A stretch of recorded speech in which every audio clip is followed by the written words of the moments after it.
औरंगाबाद के वैजापुर इलाके की उस सुबह में कुछ ऐसा हुआ जिसने पूरे महाराष्ट्र को हिलाकर रख दिया। लोग दहल उठे क्योंकि अपने ही घर की इज्जत के नाम पर एक माँ और उसका नाबालिग बेटा ऐसी दरिंदगी कर सकते हैं, इसका किसी ने सपना भी नहीं देखा था।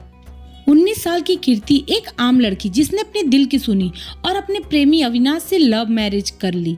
दोनों खुश थे मगर घर वाले इस रिश्ते को कभी स्वीकार नहीं कर पाए। माँ शोभा और छोटे भाई ने कीर्ति से दूरी बना ली, लेकिन कुछ ही दिनों बाद सब बदला बदला लगने लगा। माँ मिलने आने लगी, भाई के हाव भाव भी सामान्य लगे। किसी को अंदाजा नहीं था कि ये मुलाकातें किसी साजिश का हिस्सा है। रविवार की सुबह कीर्ति के घर के दरवाजे पर दस्तक हुई। माँ और भाई। कीर्ति ने दरवाजा खोला तो चेहरे पर वही चमक थी जैसे हर बेटी को अपनी माँ को देखकर होती है। आओ चाय बनाती हूँ, उसने मुस्कुराते हुए कहा। कमरे में अविनाश भी था, लेकिन बुखार के कारण आराम कर रहा था। किसे पता था कि यह आखिरी बार है जब मासूम कीर्ति खुशी महसूस कर रही है।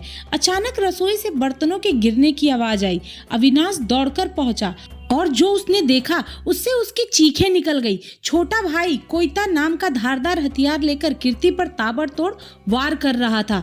माँ ने बेटी के पैर पकड़ रखे थे ताकि वो भाग न सके। अविनाश ने रोकने की कोशिश की पर कोयता उसकी तरफ तान कर धमका दिया गया। कुछ ही सेकंड में सब खत्म हो गया। नाबालिग भाई ने अपनी बहन का सिर धड़ से अलग कर दिया। थोड़ी ही देर बाद वो किशोर घर से बाहर आया, हाथ में अपनी बहन का कटा हुआ सर लेकर। गांव की गलियों में गूंजा उसका डरावना ऐलान, मैंने अपनी बहन को गुनाह की सजा दी। लोग सन्न रह गए। कोई सोच भी नहीं सकता था कि 18 साल से कम उम्र का लड़का इतना हैवान हो सकता है, और वो भी अपनी ही बहन के साथ। खबर बिजली की तरह फैली। पुलिस मौके पर पहुंची और वहीं से माँ और बेटे दोनों को गिरफ्तार कर लिया गया। नाबालिग होने के बावजूद लड़के पर जुवेनाइल जस्टिस एक्ट के तहत जघन्य अपराध का मामला दर्ज हुआ और माँ पर भी हत्या, IPC 302 और साजिश की धाराएं लगी। ये कोई अकेले घटना नहीं है, इसे कहते हैं ऑनर किलिंग।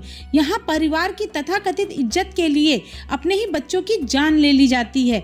भारत का कानून साफ कहता है हर बालिग को अपने पसंद से शादी करने का हक है, चाहे जाति, धर्म या भाषा कुछ भी हो। लेकिन जब तक सोच नहीं बदलती ऐसे अपराध होते रहेंगे। क्या समाज की इज्जत किसी इंसान की जान से बड़ी है? कीर्ति तो अब नहीं रही, लेकिन उसका सवाल हम सबके सामने है। कितनी और बेटियां अपनी पसंद की सजा जान देकर चुकाएंगी? परिवार का प्यार कब तक जंजीरों में कैद रहेगा? सोचिए और बदलिए, क्योंकि इज्जत इंसानियत में है, खून में नहीं।